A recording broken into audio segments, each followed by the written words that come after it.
Hi everyone. Okay, so this is the lecture for the PowerPoint What is Science?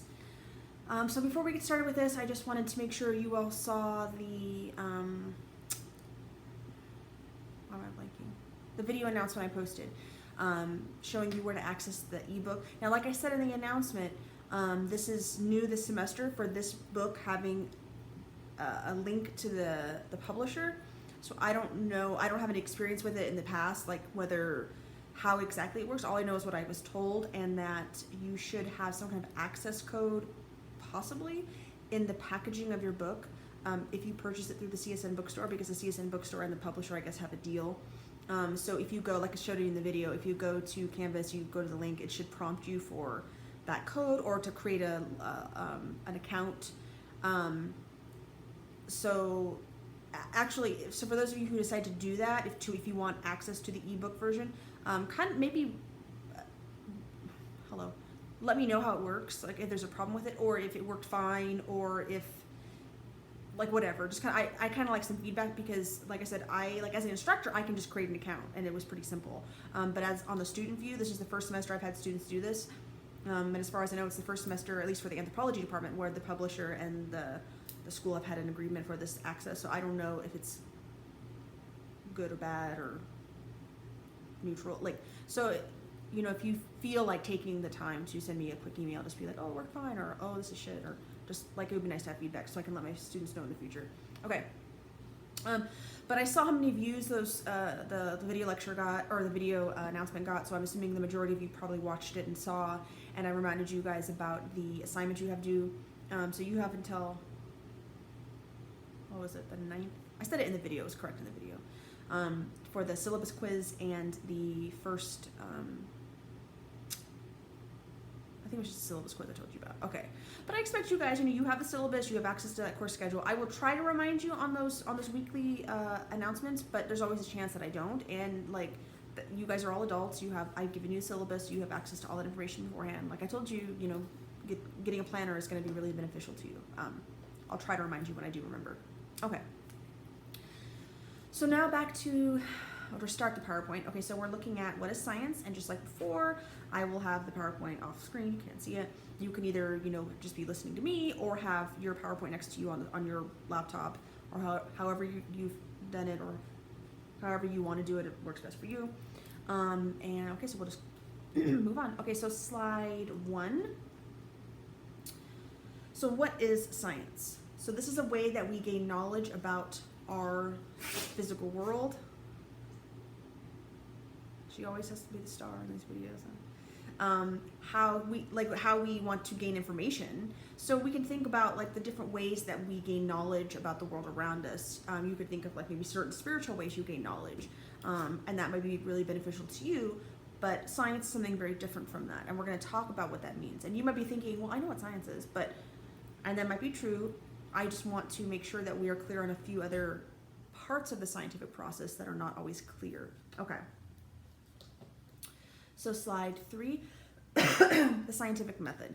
So this is something that we all got. It's in some version in elementary school, and then in junior high, and then in high school, and probably even in college.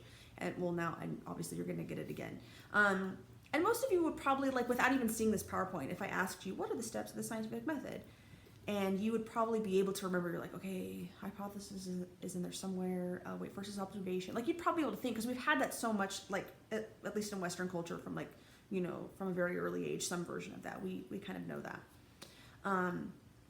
But I have it listed here as well. So observation, number 1. So you have to, before you can have an idea about something, or a hypothesis, or collect any information, data, you have to observe something, whether that's, something you found interesting or curious, or when you saw it, you had a question about it. So I'll give you an example. I'll just use my master's work as an example of this. So I observed that, I thought it was interesting that a couple things, that there were a lot of women in our generation who, or I should say mine, because I think most of you are not my same generation, but probably both, that are choosing not to have children. And from an evolutionary standpoint, this is really interesting. So I thought so I noticed that was my observation.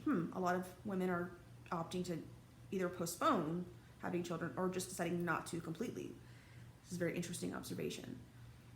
Next, and per the PowerPoint, hypothesis. You have to create, like, what is your explanation for that? You might be right, you might be wrong, and whether you're right or wrong in the end of it, both of those answers, either of those answers would be interesting. I think scientists have it in their minds like, oh, I gotta show my hypothesis is correct. But sometimes when you think it's gonna be correct and it's not, you're like, huh, well, that's even more interesting. Okay, anyway. So I thought it was related to the choice to be child-free, for at least for females is what I focused on my master's work, was probably related to either like health, personal health, or genetic hereditary things that maybe could be passed on, and that we were like, a lot of women were subconsciously or sometimes consciously opting to not have children, to not pass something down. And like there's a whole interesting evolutionary explanation for that. But anyway, so that was my hypothesis. Now moving on to slide 4, experiment.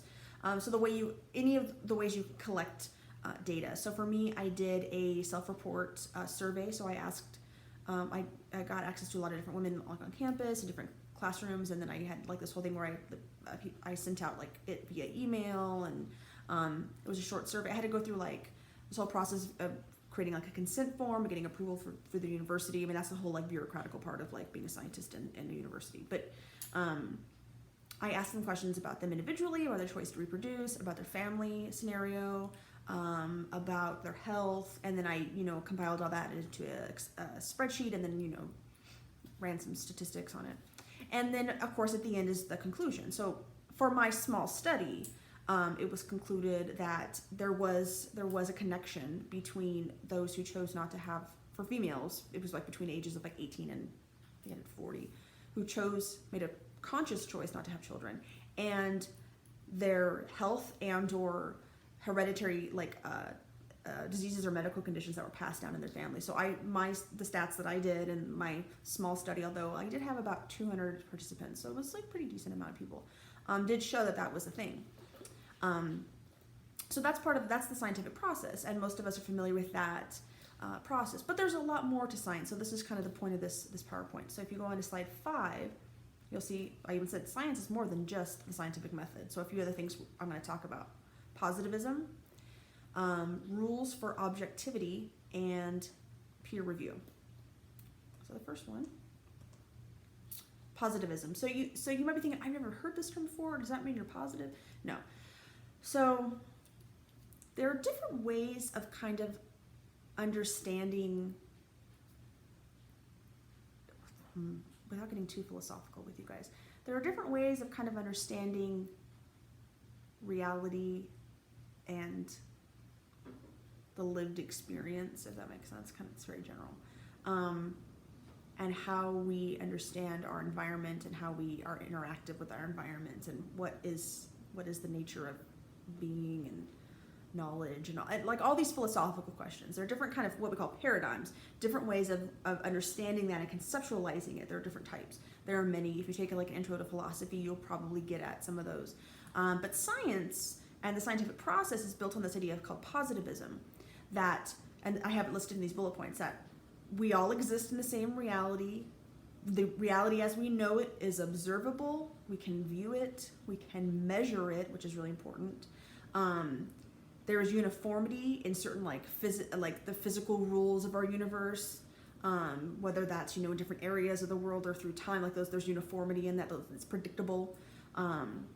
This is important. There's a natural cause. So we've probably heard this like cause and effect. For anything that happens in this reality, it's caused by something else in this reality. It's so per the bullet points, it's also objective rather than subjective. It's not just your opinion, and you want to try to remove as much opinion and as much bias as possible. You try to get just factual information. And then of course, like that's not always possible because we're only human. We make mistakes. So other parts that I'll talk about kind of try to eliminate that as much as possible. But positivism is basically this idea that the world is knowable. We can know it because we can look at it, we can measure it. We all agree that there are certain rules that kind of govern our reality. And that's it. And you might be thinking, well, isn't that how everyone thinks or believes? That seems really weird.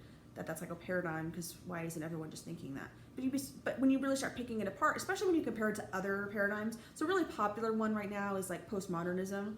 Now, I am not a proponent of postmodernism, and so my representation of it or description of it might be,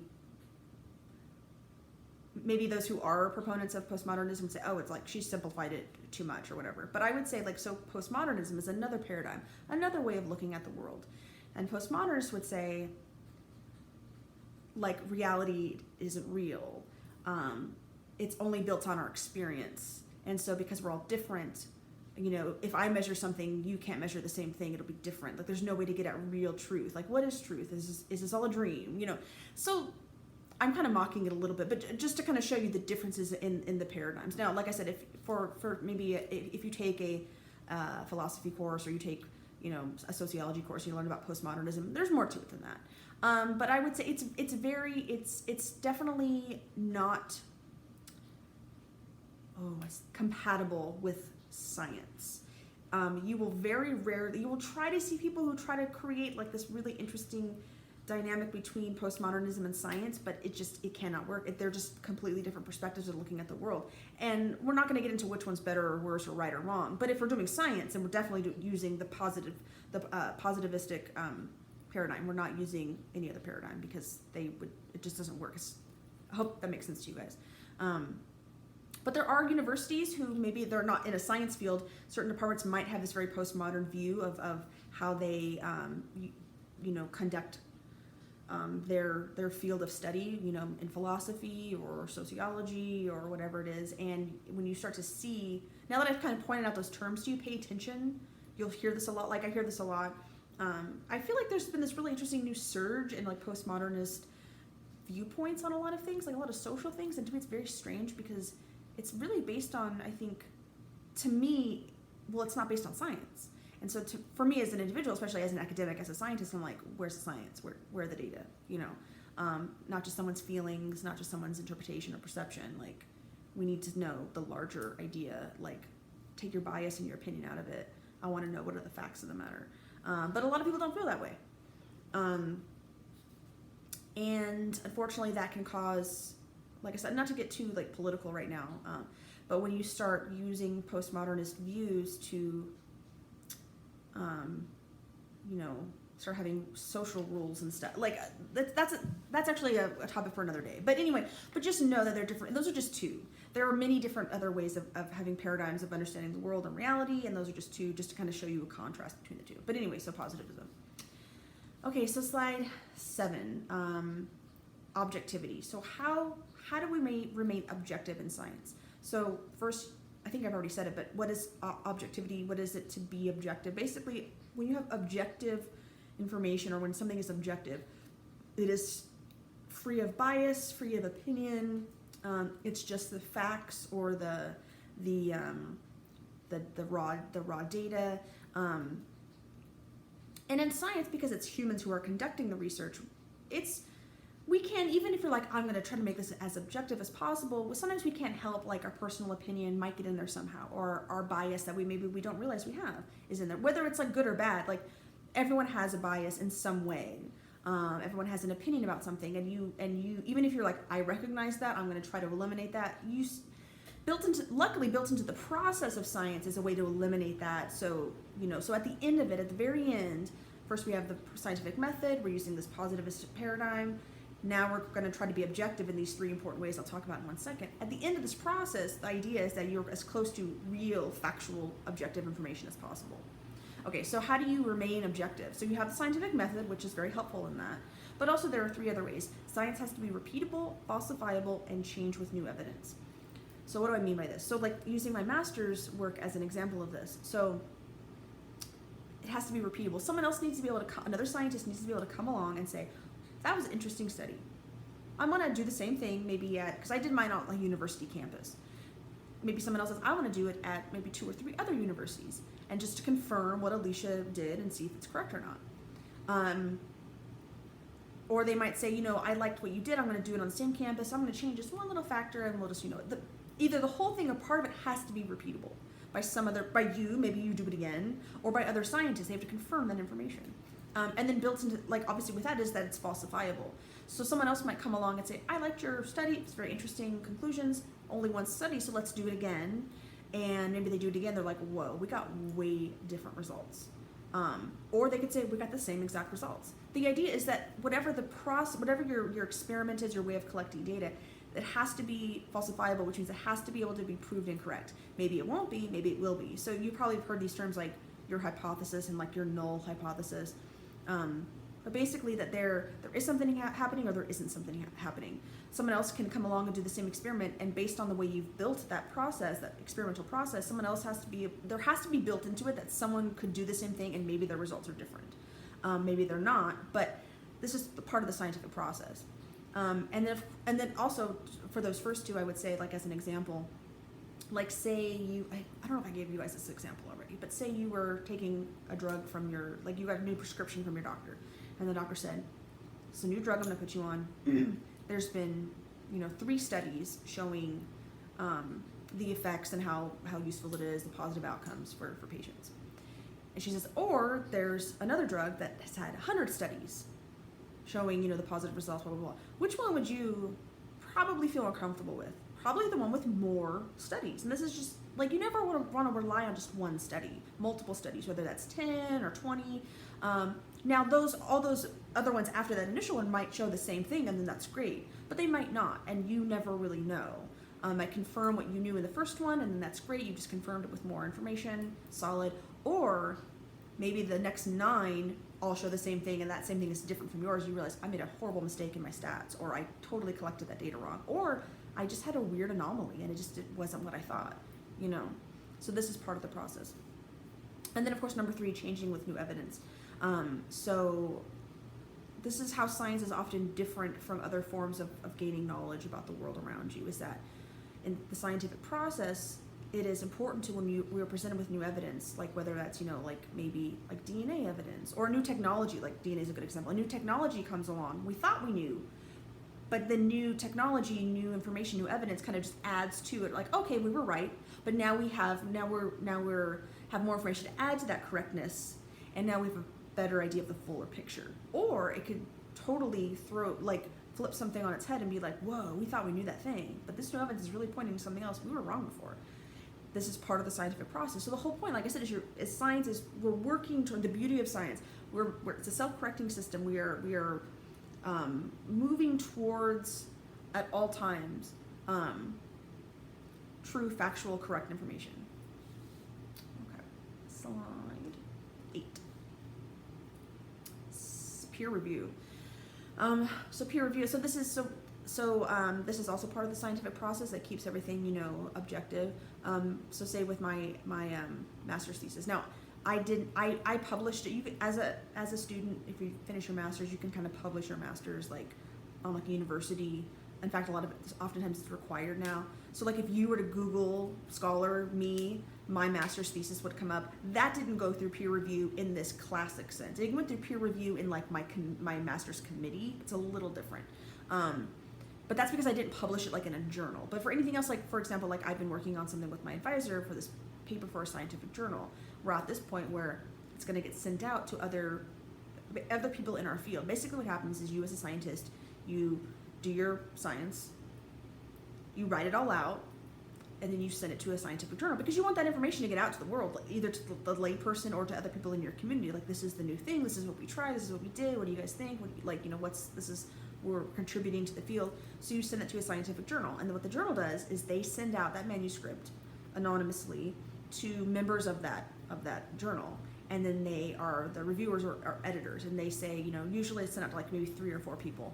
And you might get one person says, solid work, looks great, maybe shorten a few paragraphs, make it a little more clean or concise, but otherwise looks good.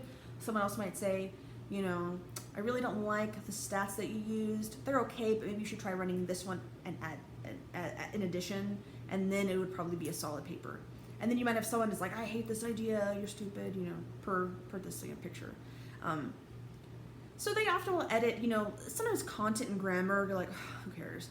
Because everyone has their style, but often you see like the stats are not the correct ones, or they're fine, but maybe you should do more to kind of show a more well-rounded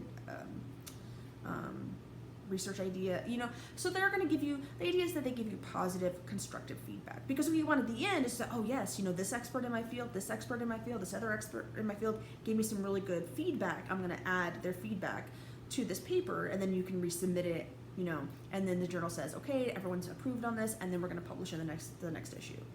Because the point, at the end of it, you want whatever is published to be reviewed by your peers. Everyone else in your field, or at least a handful of people, are like, this is solid work, we're good. It's not just some random person being like, I published this thing, which is why doing research in scientific journal, or when you're like writing a research paper for this class, looking in scientific journals is vital to that. You don't want to just look some random thing online, because if no one reviewed it, it wasn't through a scientific process, and no peers reviewed it, then how do you know it's even like accurate or real?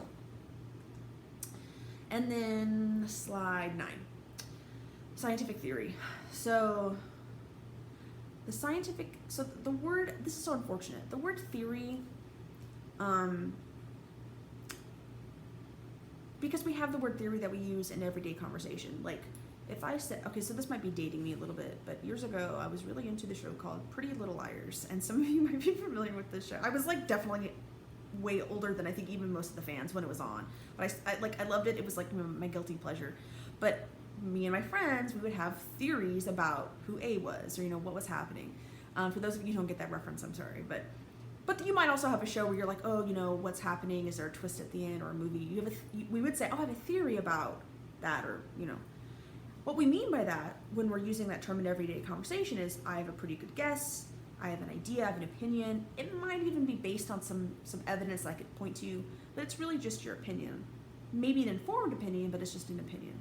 This is not what we mean in science when we use the term theory. Analogous in scientific terminology would be the word hypothesis. Like when we use the term theory in everyday conversation, analogous to that, or kind of meaning the same thing in science terminology, would be hypothesis. Hypothesis is an explanation for something, maybe even based on a little bit of information, but it's still just a guess at that point. In science, when we talk about a scientific theory, it's not the same thing. It is not just a guess. Like, it is the opposite of this, and this is so unfortunate because this causes so many other problems in how people understand science. But a scientific theory is where you want your field. You want your field or your research focus to be a scientific theory. Basically, what that means is, across time, different parts of the world, different researchers, scientists, different universities have done all this research and science, and part of this process to build on something and say, we have all agreed that this is shown to be true and accurate, and now we have a scientific theory. Like, that's the pinnacle of any scientific field, is to be like, now we have this grander theory. Now you might be thinking, or maybe you've heard someone say, well, why don't you call it a scientific law or a scientific rule? Well, in fact, we have laws and rules in science, but laws and rules in science explain usually smaller phenomena or very particular circumstances. It's when you take those multiple laws and rules and circumstances and say, okay, we're seeing these things all are laws and rules. They're true. Together combined, they actually explain this larger scientific theory. I hope that makes sense to you. And this is why it's completely the opposite of how we use the term theory in everyday conversation. And so like when you hear someone say, let me go to the next slide. Slide 10. So like here you can see gravitational theory, just a few. Gravitational theory, evolutionary theory, cell theory, germ theory. We never go around saying like, gravity's just theory. But people say that about evolution. It's a very uniquely American thing, often, that people say that. And it's, to me, when I hear, I've heard it very rarely, but when I do hear, what I hear is that person doesn't have a background in science, doesn't even have a basic understanding of science or scientific terminology, which is unfortunate for them. They're confused, because no one says gravity's just a theory, but it's a scientific theory, because the word theory in science means something different than what it means in everyday conversation. Like, you understand my frustration with this, right? But people will say this about evolution, like, evolution is just theory. It's, when they say that, it's because they don't understand what theory means. Like, if I said evolution's a theory, I'm like, hell yeah, evolution's a theory. You know, we have shown this to be accurate like a million times over. We understand this process so intimately and intricately. But people who don't have a basic understanding of science or the scientific process or scientific terminology, just don't understand that. It's very unfortunate. And so they think that they've like got even like a gotcha moment, and it's like you just sound like you sound very ignorant in that you don't have the knowledge base. And like I said, it's very unfortunate. And I think that speaks to a lot of like the science education in this country. I mean, that's a whole other thing. In fact, we're going to watch this amazing documentary later in the semester that talks about this a little bit, and some other really good stuff. I know you might be thinking documentary, like, ugh, but I'm going to tell you, like, well, one, I like documentaries, but this documentary, I every time I assign this to my students, I watch it again. I probably have watched this documentary like 15 times, and I still, every time I watch it, I'm like, oh, I saw something else. Like, oh, you know, it's really good. I hope I didn't like build it up too much and you hate it, but I think you'll like it. Anyway, that's later in the semester. But I think, okay, so sorry for rambling. I think that's pretty much it. This is a short PowerPoint, and what are we at, like 25 minutes? Okay, cool. But you know, because you're like a once a week class, there should be another video that you have to watch for today's lesson, but it might be, what is it? Who's Who, I think.